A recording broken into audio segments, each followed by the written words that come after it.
ہم دونوں امراض قلب کے جنرل وارڈ میں گئے۔ ایک نرس نے ہمیں گھور کے دیکھا، مگر جس اعتماد سے ہم نے پوچھے بغیر فون اٹھا لیا تھا، اس سے وہ شش و پنج میں مبتلا ہوئی اور خاموش رہی۔ نمبر مانگ کے ہم نے نرس سے کہا کہ کال ملے تو ہمیں بلا لے، اور بلا وجہ وارڈ کا ایک چکر لگایا۔ جب ہم واپس آئے تو نرس نے ہمیں مطلع کیا کہ نمبر نہیں ملا۔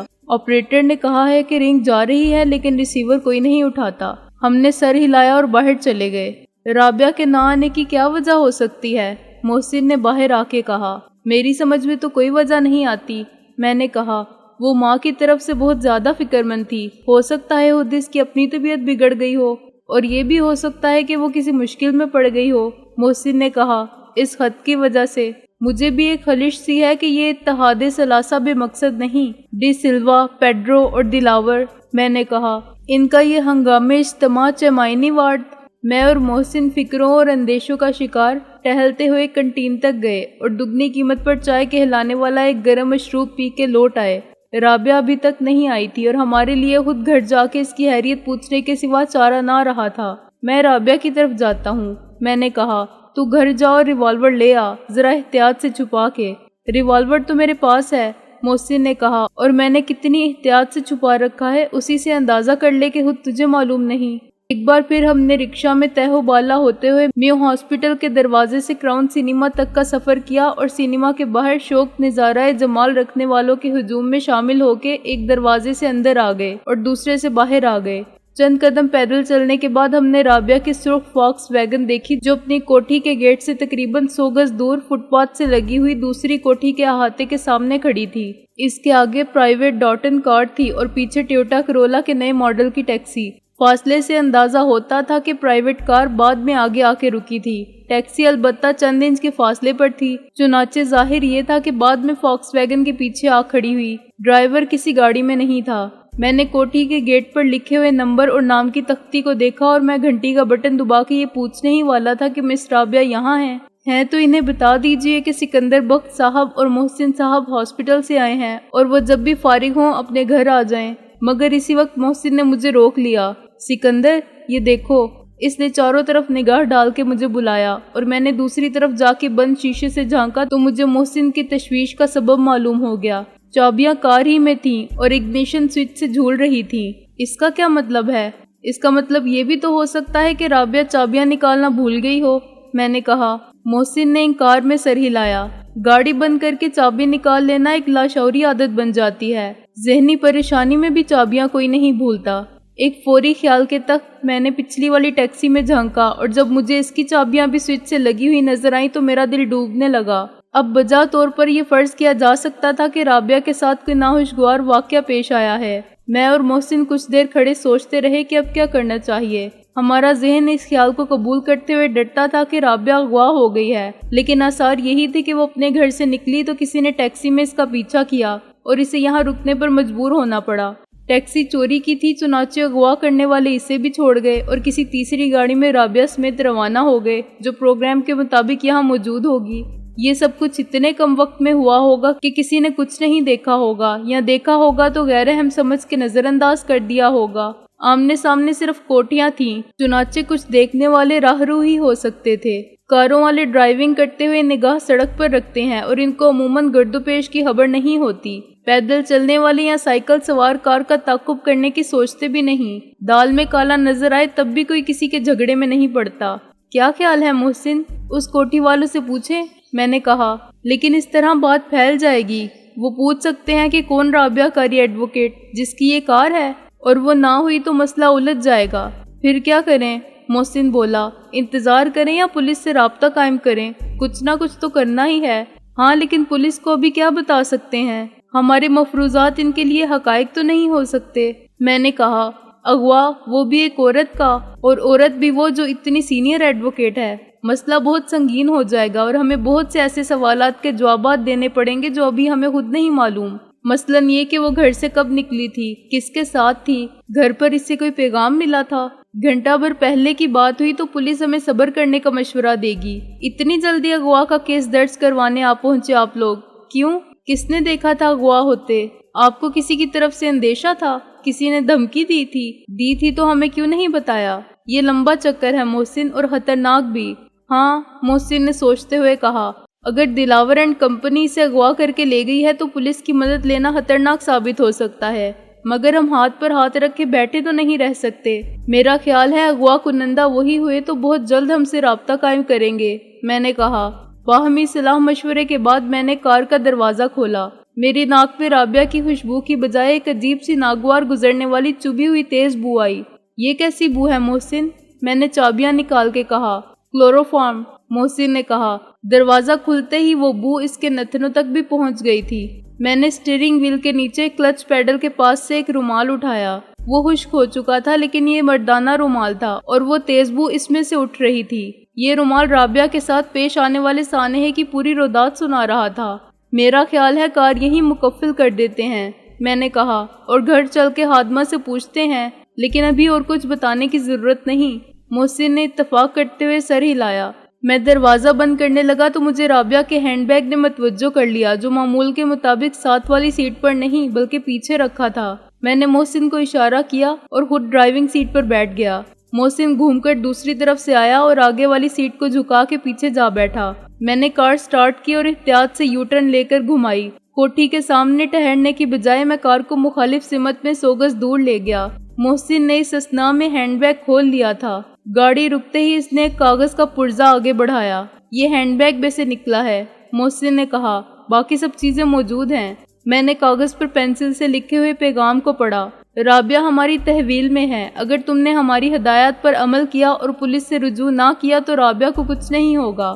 ہدایات کی خلاف ورزی کرو گے تو خود بھی نقصان اٹھاؤ گے اور رابعہ بھی محفوظ نہیں رہے گی۔ تمہارے مقابلے میں اس کی ذات دوہرے خطرات سے دوچار ہے، جان کے اور آبرو کے۔ کس کا نقصان ناقابل تلافی ہے؟ امید ہے تم جرأت اور ذہانت کا کوئی ایسا مظاہرہ نہیں کرو گے جو بعد میں حماقت ثابت ہو۔ سکون سے رابعہ کے گھر بیٹھ کے ہمارے دوسرے پیغام کا انتظار کرو۔ میں نے پیغام کے مضمون کو اتنی مرتبہ پڑھا کہ اس کا ایک ایک لفظ مجھے ازبر ہو گیا۔ میرے جسم کا سارا خون کھنچ کر میرے سر میں آ گیا اور آتش غضب سے میرا چہرہ دہکنے لگا۔ میرے کانوں کی لوہیں جلنے لگی اور کنپٹی پر ایک رگ پھڑکنے لگی۔ میں کاغذ کے اس پرزے کو دونوں ہاتھوں میں تھامے بیٹھا رہا اور وہ 4 انچ چوڑا 6 انچ لمبا سفید کاغذ پھیل کے سینما کی اسکرین بن گیا۔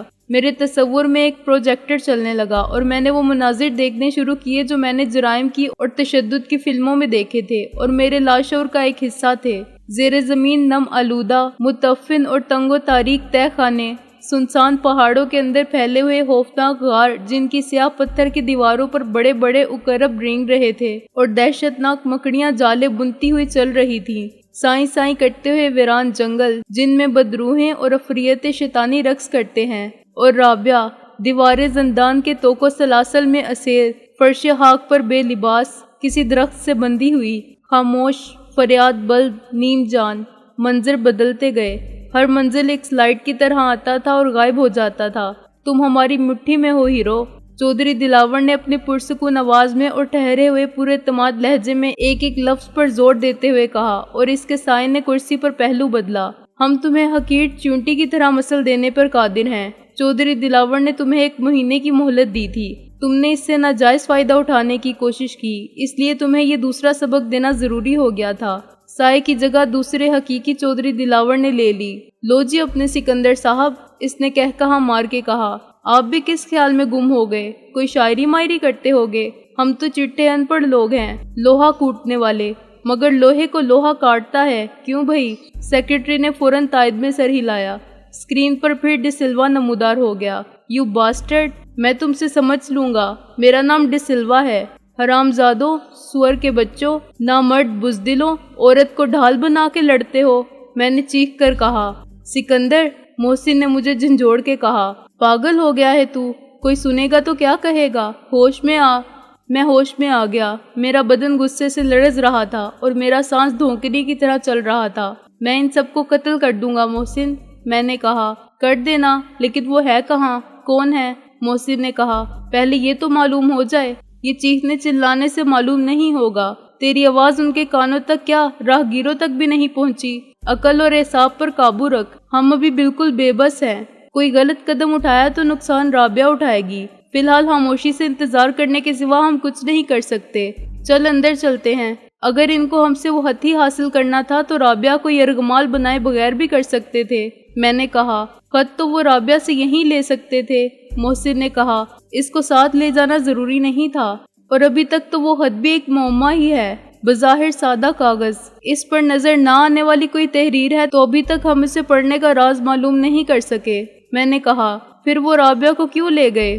ہو سکتا ہے رابعہ نے یہ راز معلوم کر لیا ہو۔ اگر رابعہ کا وجود ان حقائق سے آگاہی کے بعد ان کے لیے باعث خطرہ ہو گیا ہے تو اب وہ اسے زندہ چھوڑنے کا خطرہ ہرگز مول نہیں لیں گے۔ محسن نے کہا ہمیں بلانے کا مقصد بھی یہی ہو سکتا ہے کہ تشدد کے ذریعے ہم سے سچ اگلوایا جائے۔ رابعہ نے تو کہا ہوگا کہ انہیں کچھ نہیں معلوم، مگر وہ کب اعتبار کریں گے؟ وہ ہم سے ہی پوچھیں گے۔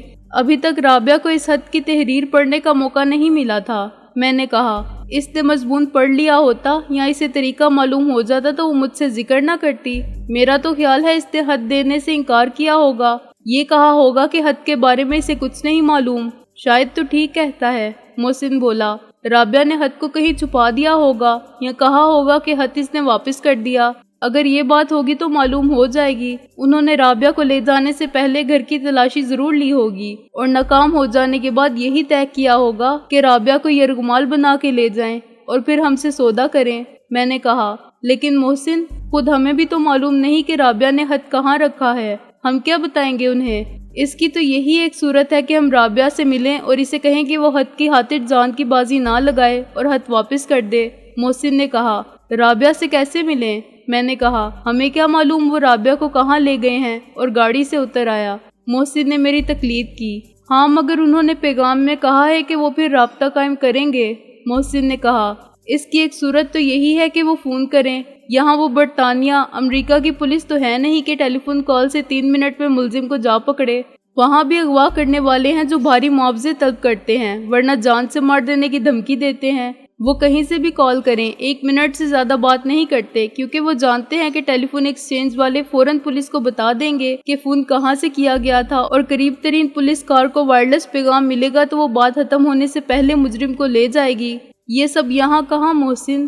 میں نے مایوسی سے کہا اول تو ٹیلی فون والے ہی اس وقت تک کچھ نہیں کریں گے جب تک پولیس نہیں کہے گی۔ پولیس رپورٹ لکھے بغیر کچھ کرنے کو تیار نہیں ہوگی۔ رپورٹ ہم لکھوا نہیں سکتے، پھر ضامن رضوی سے مدد لیں تب بھی کیا ہوگا؟ جب وہ فون کریں گے تو ٹیلی فون ایکسچینج میں آپریٹر سوتے رہ جائیں گے۔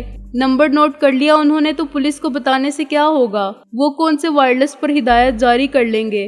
تھانے میں کسی نے سنی بھی تو آدھے گھنٹے بعد ہل کر کمرے سے نکلنے کے قابل ہوگا، اور کمرے سے نکلا تو سڑک پر کھڑا ہو جائے گا کہ بیگار میں کسی رکشہ ٹیکسی کو پکڑ لے۔ تھانے داروں تک کے پاس گاڑی نہیں، کسی کے پاس اپنا پرائیویٹ سکوٹر نظر آ جاتا ہے، ورنہ سرکاری موٹر سائیکل ہے بھی تو ٹریفک کے کسی سارجنٹ کے پاس۔ میرا خیال ہے وہ بھی اس صورتحال سے بے خبر نہیں ہوں گے اور اطمینان سے فون پر ہی بات کر لیں گے۔ خطرے کی کوئی بات نہیں۔ ہم دونوں رابعہ کے گھر کی طرف چلنے لگے۔ کمال ہے کہ یہاں کے مجرم ذہانت میں غیر ملکی مجرموں سے کم نہیں، محسن نے چلتے چلتے کہا۔ وہ جدید ترین وسائل سے استفادہ کرتے ہیں۔ پبلک شور مچاتی ہے کہ فلموں سے اور ٹی وی سے جرائم کا رجحان پھیل رہا ہے اور غیر ملکی لٹریچر سے نوجوانوں کے ذہن متاثر ہو رہے ہیں۔ یہ سوال کوئی نہیں کرتا کہ پولیس متاثر کیوں نہیں ہو رہی ہے۔ جرائم کی فلموں میں سدباب کے جو طریقے اختیار کیے جاتے ہیں اور پولیس یا سراغ رساں جس طرح کام کرتے ہیں، اس سے پولیس میں بہتری کا رجحان کیوں نہیں پیدا ہوتا؟ وہ دن بدن زیادہ نااہل اور بدعنوان کیوں ہوتے جا رہے ہیں؟ کیا وہ فلمیں نہیں دیکھتے اور ان کے گھروں میں ٹی وی نہیں ہے نا الٹی بات کہ مجرم تو بہت کچھ سیکھ رہے ہیں اور پولیس وہ بھی بھول رہی ہے جو انہیں سکھایا گیا تھا۔ گھنٹی بجانے کے 2 منٹ بعد رابعہ کی خادمہ نے دروازہ کھولا۔ ہمیں دیکھتے ہی ایک لمحے کے لیے اس کا رنگ اڑ گیا۔ آپ صاحب جی، خیریت تو ہے؟ بڑی بی بی آپ ہسپتال سے آئے ہیں نا؟ وہ ایک طرف ہو گئی اور ہم گزر گئے تو اس نے دروازہ بند کر دیا۔ ہاں، میں نے اس کو تسلی دی، وہ خیریت سے ہیں۔ رابعہ بی بی کہاں ہیں؟ اس کی صورت پریشانی کی جگہ حیرانی کی خبر دینے لگی۔ وہ بھی ہسپتال گئی ہیں، آپ کو نہیں ملی؟ 1 گھنٹہ ہو گیا، ہم 4 بجے ایک کام سے چلے گئے تھے، میں نے کہا، اس لیے ملاقات نہیں ہو سکی۔ تم ایک کام کرو، چائے بنا کے لاؤ اور اگر کچھ کھانے کو ہے تو وہ بھی۔ ہم نے دوپہر سے کچھ نہیں کھایا۔ ہم اوپر بڑی بی بی کے کمرے میں ہیں، ممکن ہے ہسپتال سے کوئی فون آئے، محسن نے کہا۔ خادمہ کے لیے شک کی کوئی بات نہیں تھی، وہ دیکھ چکی تھی کہ ہماری حیثیت اس گھر کے ایک فرد کی سی ہے اور اس وقت ہم ہی حالات کو سنبھال رہے ہیں۔ گھر کی خادمہ ہونے کے باعث اسے یہ معلوم نہ تھا کہ گھر میں ہماری آمد و رفت کیوں شروع ہوئی اور رابعہ سے رابطے کے اسباب کیا تھے۔ وہ یہ کیسے فرض کر سکتی تھی کہ مجھ پر قتل کا الزام ہے اور رابعہ میری وکیل ہے۔ وہ پرتجسس، شکی مزاج اور کوئی چالاک قسم کی عورت نہیں تھی جو معاملات کو کریدے اور جاننے کی کوشش کرے کہ اچانک نمودار ہو کے اتنی اہمیت حاصل کرنے والے یہ اجنبی کون ہیں۔ اگر اس نے پوچھا ہوگا تو اسے مطمئن کر دیا گیا ہوگا اور جو بات بھی اسے بتائی گئی ہوگی اس نے بلا چوچرا قبول کر لی ہوگی۔ جب وہ باورچی خانے کی طرف چلی گئی تو ہم نے آہستہ سے رابعہ کے بیڈ روم کا دروازہ کھولا۔ لائٹ جلانے سے پہلے ہی میری نظر نے کمرے کی حالت دیکھ لی تھی۔ کمرے کی تلاشی لی گئی تھی اور سارا سامان بڑی بے دردی سے تباہ کیا گیا تھا۔ میز کی درازیں کھینچ کر نیچے الٹ دی گئی تھی۔ سب درازیں اور درازوں کا تمام سامان قالین پر بکھرا ہوا تھا۔ بک شیلف کی تمام کتابیں باری باری کھول کے دیکھی گئی تھی کہ ان کے درمیان وہ خط نہ چھپا دیا گیا ہو۔ کتابوں کے گرد پوش تک پڑے تھے اور تمام کتابیں قسم پرسی کے عالم میں بے قدروں کے ہاتھوں اپنی توہین پر نوحہ کنا تھیں۔ تلاشی لینے والوں نے بستر ہی نہیں الٹا تھا، اس کا استر تک ادھیڑ دیا تھا۔ تکیوں کے غلاف بھی پھاڑ دیے تھے کہ ان میں وہ صفحات چھپائے گئے ہوں تو برآمد ہو جائیں۔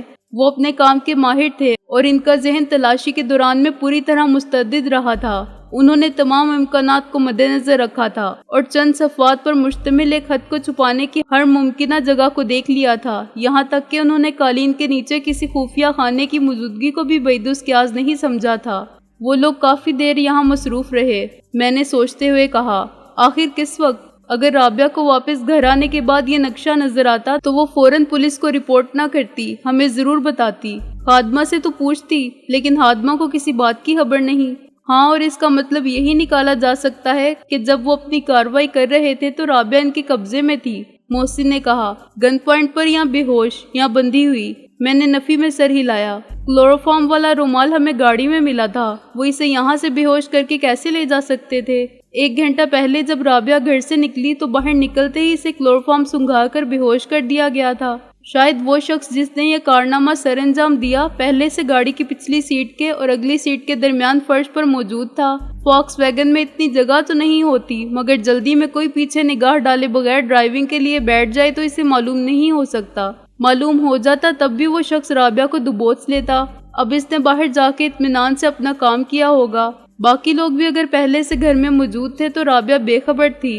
اتنے بڑے گھر میں جہاں صرف 2 عورتیں ہوں، کوئی بھی چھپا رہ سکتا ہے، یا جو شخص رابعہ کے ساتھ تھا وہ رابعہ کو دوسروں کے سپرد کر کے لوٹ آیا۔ رابعہ کو وہ اپنی گاڑی میں ڈال کر لے گئے اور تلاشی لینے والے اطمینان سے اپنا کام کرتے رہے۔ خادمہ کچن میں نہ ہو تو اپنے کمرے میں رہتی ہے جو کچن کے ساتھ ہی ہے۔ اتنی احتیاط انہوں نے ضرور کی ہوگی کہ آواز نہ ہو۔ 2 افراد 1 گھنٹے میں پورا گھر الٹ کے دیکھ سکتے ہیں۔ میرا خیال ہے یہی کیفیت دوسرے کمروں کی بھی ہوگی۔ ہاں، اور خدا کا شکر ہے کہ ابھی تک خادمہ نے کچھ نہیں دیکھا۔ محسن بولا، کیوں نہ ہم اس کی حالت درست کر دیں؟ اگر ہم کچھ دیر پہلے آ گئے ہوتے تو ہماری ان سے ملاقات ہو سکتی تھی۔ میں نے افسوس سے کہا، یہیں تصفیہ ہو جاتا۔ محسن نے گھٹنوں کے بل بیٹھ کے ایک دراز میں بکھرا ہوا سامان ڈالنا شروع کیا ہی تھا کہ دروازہ کھلا اور خادمہ اندر آ گئی۔ اس وقت میں سوچ ہی رہا تھا کہ محسن کو اس کام میں وقت ضائع کرنے سے منع کر دوں۔ اس سے زیادہ آسان تو یہ ہوتا کہ ہم تمام کمرے مکفل کروا دیتے۔ خادمہ اسے حفاظتی انتظام سمجھتی اور بعد میں کمرے کھول کر بھی نہ دیکھتی۔ اب رابعہ کے بیڈ روم میں داخل ہوتے ہی جو منظر اس نے دیکھا تھا وہ اسے دہشت زدہ کر دینے کے لیے کافی تھا۔ وہ کچھ دیر پھٹی پھٹی آنکھوں سے کمرے کی حالت دیکھتی رہی۔ صاحب جی، وہ چلائی، یہ آپ نے کیا چاہیے آپ کو؟ اس کے بے ربط الفاظ اس کی گھبراہٹ کا نتیجہ تھے، مگر یکلخت مجھے احساس ہوا کہ وہ اس تمام کارروائی کا ذمہ دار ہمیں سمجھ رہی ہے، اور اس کا ایسا سمجھنا جائز بھی تھا۔ گھنٹہ بھر پہلے رابعہ نے جاتے وقت اس سے کچھ نہیں کہا تھا۔ اس دوران میں کوئی آیا بھی نہیں تھا۔ ہم غیر متوقع طور پر آ پہنچے تھے۔ ہم نے اسے چائے کے بہانے کچن میں بھیجا تھا۔ اس سے کہا تھا کہ ہم بڑی بی بی کے کمرے میں ہوں گے، لیکن ہم رابعہ کے بیڈ روم میں گھس آئے تھے۔ اصولاً ہمیں ڈرائنگ روم یا آفس میں بیٹھنا چاہیے تھا۔ فون وہاں بھی تھا، اور سب سے بڑھ کر یہ کہ محسن ایک دراز اپنے سامنے رکھے بیٹھا تھا اور اس کے ہاتھ میں رابعہ کے زیورات تھے جو خط کی جستجو میں آنے والوں نے ڈریسنگ ٹیبل کی دراز سے نکال کے باہر پھینک دیے تھے کیونکہ انہیں اس مال کی ضرورت نہیں تھی۔ محسن نے پہلے انہی چیزوں کو سمیٹ کر محفوظ کرنا چاہا تھا، مگر خادمہ نے دیکھا تو وہ اس کو زیورات رکھنے کی بجائے نکالتا ہوا دکھائی دیا۔ خادمہ کے آتے ہی محسن منجمد ہو گیا تھا اور میں اپنی جگہ بت بنا رہ گیا تھا۔ ہماری حالت اچانک پکڑے جانے والے چوروں سے مختلف نہیں تھی۔ آپ لوگ چوری کر رہے ہیں؟ خادمہ نے ہسٹیریا کے عالم میں چلاتے ہوئے کہا۔ گھر کے مالک مر رہے ہیں اور گھر کے بیدی ڈاکہ ڈال رہے ہیں، ہمدرد بن کے لوٹ رہے ہیں۔ بغیرتو، شیطانوں، ڈوب مرو شرم سے۔ اس گھر میں ایک بڑھیا بیوہ ہے، وہ بھی ہسپتال میں پڑی ہے، اسی لیے لے گئے تھے تم اسے، اس کی بیٹے پر اسی لیے ڈورے ڈال رہے تھے۔ مار ڈالو اب مجھے۔ وہ دھاڑے مار کے رونے لگی۔ اسے سمجھانے کے لیے کوئی دلیل مؤثر ثابت نہیں ہو سکتی تھی۔ اس کے تمام شکوک اور اندیشے الفاظ میں ڈھل کے زبان تک آ رہے تھے۔ وہ گھر کی پرانی نمکوار تھی، لیکن اسے احساس تھا کہ وہ خود بھی ایک بوڑھی اور بے بس عورت ہے جو ہمارا کچھ نہیں بگاڑ سکتی۔ ہسٹیریا کا سیلاب اس کی عقل اور سوچنے سمجھنے کی صلاحیت کو بہا لے گیا تھا۔ میں نے آہستہ سے اس کے منہ پر الٹا ہاتھ رسید کیا اور وہ نیچے گر گئی۔ اس کی آواز ایک دم بند ہو گئی اور وہ قالین پر گر کے اٹھی تو اس کا چہرہ لاش کی طرح سفید تھا۔ وہ متوحش نظروں سے مجھے دیکھنے لگی۔ خدا کے لیے مجھے مت مارو، وہ گڑ گڑا کے بولی۔ معاف کرنا موسی، میں نے کہا، تم نے بات ہی ایسی کی تھی کہ مجھے غصہ آ گیا۔ تمہاری جگہ کوئی مرد ہوتا تو اس کی زبان گدی سے نکال کے کھینچ لیتا اور اس قسم کی بات کہنے پر پچھتانے کے لیے اسے زندہ نہ چھوڑتا۔ تم بوڑھی عورت ہو، اس لیے مجھے تھوڑا سا خیال رہا۔ تم بہت وفادار اور نمک خوار ہو، مگر ہم بھی گھر کے مالک ہیں۔ اگر شک ہے تو چھوٹی بی بی سے یا ان کی امی سے واپسی پر پوچھ لینا۔ مجھے معاف کر دے صاحب جی، غلطی ہو گئی، میں غلط سمجھی تھی۔ وہ ہاتھ جوڑ کے بولی اور پھوٹ پھوٹ کے رونے لگی۔ میں نے اسے بازو پکڑ کے سہارا دیا اور بستر پر بٹھایا۔ محسن کی نگاہیں مجھ سے سوال کر رہی تھی کہ اس عورت کو جسے حالات کی خبر ہی نہیں، مطمئن کرنے کے لیے کس قسم کی وضاحت مطلوب ہوگی۔